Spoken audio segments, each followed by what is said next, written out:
İki gezgin geziyorlardı. Dağ taş.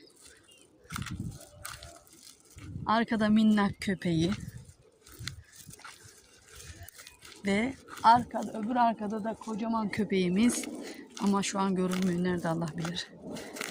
Geziyorduk. Evimizi arıyorduk. Kaybolmuş olabilir. Ya bak, kekik topladığımız yer hemen Kontiş'in arkası.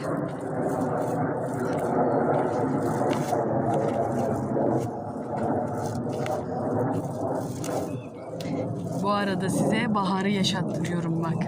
Dağ taş gezdiriyorum bizle birlikte sizi. Çıko gel. Allah ağzını yerim ben senin. He, duman çıkıyor. Şşt. Çıko. Bak Tuysem ablam var burada. Mustafa abim var.